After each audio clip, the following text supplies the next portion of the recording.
Hey, Boaz here with Next Pittsburgh. I'm here at Contemporary Craft in Lawrenceville. There's always very cool exhibits here, but we're not going to go see the exhibits right now. We're going behind the scenes where you normally don't get to go. I'm here with Sydney, who manages the archive. Thanks for having us. Thanks so much for coming. I'm excited to show you around. Yeah, so we're going sort of behind the scenes. Where are you taking us? So I'm going to take us into the back room where I have some kind of examples of what craft is, and then we're going to go into the archive room and learn about our history as an organization. Okay, we're seeing a massive quilt over here. Yeah, so we work completely in what is known as craft art. So traditional materials would be wood, fiber, as we see here, glass, ceramic, metal, and found objects. So here I pulled out one of our quilts, which I call the showstopper. It's a quilt by a local artist named Jerome D'Angelo. And this was made in the mid 70s. And then I also brought out some more examples of kind of the broad array of what craft is. Yeah. So here we see some of the fine jewelry that's made. This is inlaid metals, so gold, bronze, and silver in here. Here's more of like a functional object. A lot of the stuff that we have in our store currently is functional. So we have a ceramic teapot. This is more of an example of found objects. This is an artist named Keith LeBou, who's American but is based in Australia, and he does really cool kind of steampunk. He collects skulls and puts them all together. And then this is a hand scroll cut wooden puzzle for children's toys. So as you can see, there's kind of really a broad array of what craft is and what it represents. Yeah. Well, it does seem like such a fine line. Like, why, like, all these things could also be in an art museum. Absolutely. Yeah. I think when we first started in the 70s, there was kind of a distinction between craft and fine art, with fine art being in a museum being more intellectual and conceptual, or so people thought, with craft being more based in material and technique. And it was more so built out of function and need at the time. So, next, we're going to go back into our archive room and go through some of our archival scrapbooks. This is kind of like what a real behind the scenes of an active arts nonprofit looks like. So this is our archive room right in here. We have about 350 objects here. So, I mean, right now there's a giant sneaker right over there. Yes. Yeah, so this giant sneaker is by an artist named Michelle Clifton, who still is active in the Hudson River Valley. And it's actually a bed. So you can take this down and sleep in it. There's a foam insert, and then hang it on the wall when you're done. So, like, you go inside the sneaker like like a sleeping bag? Basically, yeah. But I just think it's a great example of some of the kind of the funky, quirky craft objects that were being made in the 70s when we first started. And what are these little figures? Yeah, so these are two bowls that were made. Well, this one over here on the right was made by a local artist named Marie Kelly, who passed in 2001. She was kind of a jack of all trades. She did painting, tapestry, sculpture, and fiber art like this. Our founder, Betty Raphael, approached her to work for a workshop that we're putting together called the Sociable Workshop, which basically trained local hobbyists or retirees or people in need of additional income to recreate crafts by that were designed by professional craftsmen. So she designed this one, and this is the one that the workshop made.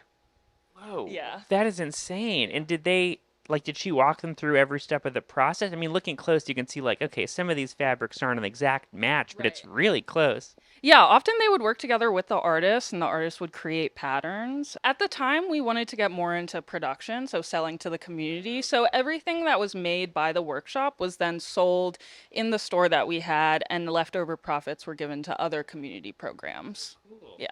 Wow. Does that still exist? It does not. It only lasted for about 5 years and lingered a few, just because compared to some of the mass produced crafts that were coming out at the time, we couldn't really keep up with the type of production that we would need to. So these are our archival scrapbooks that were put together by our education manager in the 80s. And they just have a great array. They're kind of falling apart, so we have to be a little careful. But we were founded in 1971 in Verona, Pennsylvania, which is about 7 miles northeast of here. And we were founded by Betty Raphael. She opened the first modern art gallery in Pittsburgh in the 40s called Outlines Gallery. So she kind of already had a name in the arts, but at that point was running a childcare program for more of like a community outreach programming. And it really just started with selling local craftsmen. And they just called it the store. Yeah, it was originally called the Store for Arts and Crafts and People Made Things. So it's kind of a mouthful, but we went through a few different names. So we went from that to the Store for Art and Craft to eventually the Society for Art and Craft to the Society for Contemporary Craft to now Contemporary Craft. Yeah. You come inside this building, which seems so state of the art and it's relatively Right. new, and then to see these beginnings, which just like feels so 70s and like hippie and like counterculture and like Absolutely. macrame. Yeah, absolutely. There was a lot of, I think in the 70s too, kind of after World War II, especially, there was more of a shift into experimentation with materials and what was going on. But especially in the 70s, things were getting a bit more whimsical and quirky. Yeah. Yeah. So this is one of the crafts that the Sociable Workshop made that was more successful. So it was a Santa Claus doll that was sold around the holidays in the winter of 1974. So our first exhibition was in 1979. Here are some photos at the Carnegie Museum of Art. At the time, it was, I think, still the Carnegie Institute. So everything in this show was already owned by the store. And Betty's thought was that if we're able to sell and show good craft in Verona, Pennsylvania, then there's no other reason that it shouldn't belong in a museum, as we were kind of Yeah. talking about earlier. Yeah.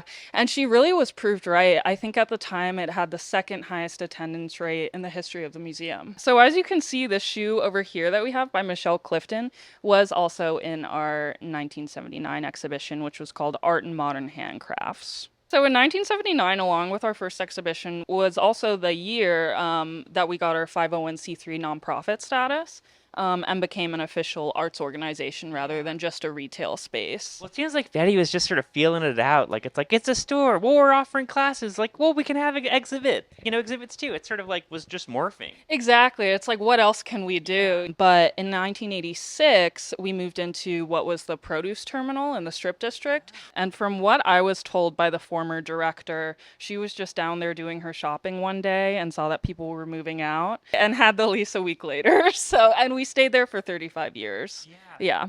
All right, we're going around the corner now. All right, so here we have our Jerry K exhibition cases, and this is kind of alternating exhibitions that we have along with our main exhibition space. But as I said earlier, when I first started, the collection kind of had been in boxes for a long time and storage. This is actually the first display of the permanent collection publicly since 2004, so it's really exciting for us. We have stuff that hasn't been seen in a really long time that we've kind of gotten out and dusted off, and now they're open to the public to come and see.